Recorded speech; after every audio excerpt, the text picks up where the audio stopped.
In this vid, I'm going to be reviewing a deck by pgmcsskater. He's running a variation of Donphan Yanmega Zoroark, one of my favorite decks in the current format. And I'll be honest, at first when he asked me for deck advice, I thought his account had been hacked. Perry has won cities, states, and regionals, as well as some battle roads, while I have just won a few battle roads. He is one of the best players that I know, and this deck he's been working on with Curran Hill, who is another excellent Pokemon player, probably the best Pokemon player that I can say that I personally know, and I just couldn't figure out why he was asking me, of all people, for advice. I'm just not that good. But he insists that his account wasn't hacked, that he wanted my advice, so while I may not be as good a player, I think maybe I do a better job of just reviewing decks.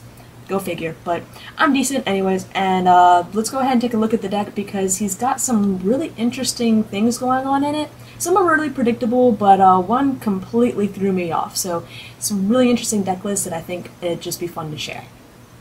I think that this deck is already pretty close to perfect, but I do see a few things that if I were running this deck would make me feel a little more comfortable.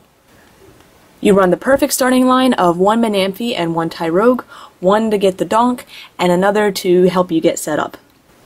Your main attacker is a 4-3 line of Yanmega.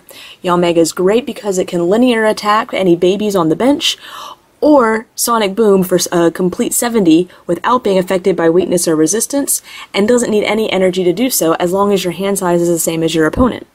I'm a little confused though why you run a 4-3 line, but you don't run any rescue energies to immediately be able to evolve to another Yanmega on the bench. Your other strong attacker is a 2-2 line of Donphan. With 6 fighting energy in the deck, you should be able, if you have the time, to attach enough energy to Heavy Impact for a strong 90, or Earthquake for a very quick 60. Donphan is really an amazing Pokemon to have in because there's so many cards right now that are weak to fighting. Zoroark, Chinchino, Magnezone, Zekrom, and those are just a few. The downside of Donphan, though, is that it's weak to water, and there's several strong water cards in the current format, the biggest one probably being Kingdra. Kingdra, with 1+ power, can easily knock out a Donphan in one hit, so to counter that, you include a Reshiram in your deck. As long as Reshiram is in play because it's a fire type, Dragon Steam is reduced from 60 damage to 20 damage. With Donphan's Pokebody, that means Kingdra's only hitting for 20, and essentially is no threat to Donphan. The last Pokemon in this deck is a 3-3 line of Zoroark. The line I think is perfect. I love Foul Play to be able to choose any of the defending Pokemon's attacks and use it as its own. This can get you out of so many predicaments.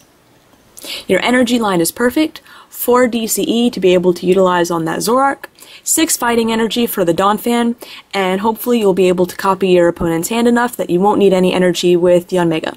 The only suggestion I have is maybe to find some room for a rescue or two. Just since you run the additional Yanma, you can have one sitting on the bench waiting to evolve at any time. I believe this is going to be one of the biggest decks at Worlds, and therefore anyone that's playing it is going to have to deal with a lot of mirror matches. So what it comes down to is your trainer and supporter line faster than anyone else's? You run 4 Collector, and then 4 Communication in case you need to throw those basic Pokemon back in to search out for Stage 1s. I think both of these can be safely reduced down to 3 each because you run 4 junk arms that you can use to reutilize those communication. You also run plenty of hand refreshers to be able to draw into more Pokemon, so I don't really think a 4 line of Collector is necessary. You run 3 Pokemon Reversal, which I think is a great number. Being that it's a flippy card, I like to have more of them in a deck just in case it continuously fails.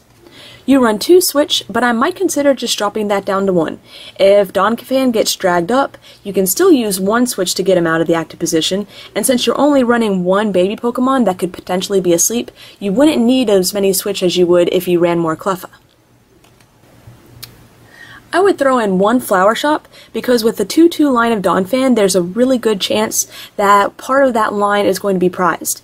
So if you lose 1 Donphan, and whatever part left is possibly your last prize card, you might need to use that Flower Shop to dig out the Donphan again. While I typically recommend 1 Twins in every deck, I think this deck is going to be the exception. With a strong Yanmega line, you should be taking the first prize, and even in a mirror match, if they happen to take one, the chance of the Twins being in your hand before you can return the KO is pretty slim. You run 3 plus power, and I found that my deck ran pretty well with just 2. However, I was running a few different attackers in it, so that may be the reason why I did alright without it. If you change things up though and find that you really need to drop something, 2 plus power is probably pretty safe.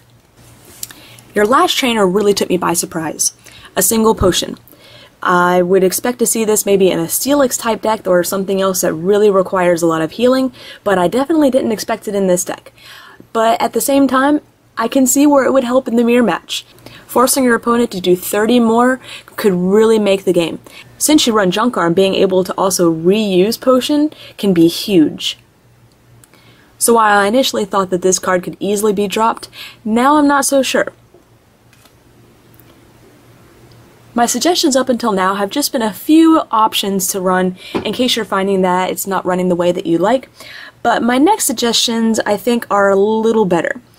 You only run 3 Judge and 2 Copycat, but with Yanmega being your essentially primary attacker, I'm surprised that you don't run higher lines. I would expect a combination of 7 Judge and Copycat. My personal preference is 4 Copycat and 3 Judge, but a lot of people are happier with the 4 Judge to disrupt their opponent and the 3 Copycat.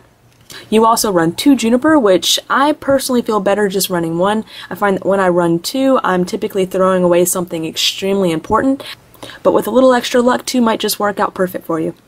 Your last supporter is a line of 2 Professor Oak's New Theory. I think if you increase your Copycat and Judge, you can easily just drop this. The chances of you copycatting your opponent are especially early game, which is when I would be using the Professor Oak's New Theory anyways, are pretty high. So I really don't think that Oak is a necessary card. So that's pretty much all I have.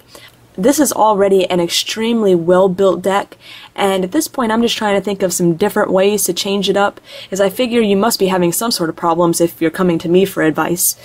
So if anyone else would like their deck reviewed, just PM me the list, and whether you would like immediate feedback via a blog review, which can take 2 or 3 days, or if you'd like to be considered for a video review. Video reviews can take up to 3 weeks, possibly more depending on how many I can get done a day, and if you're not chosen for a video review, you'll automatically get a blog review anyways. Thank you for watching!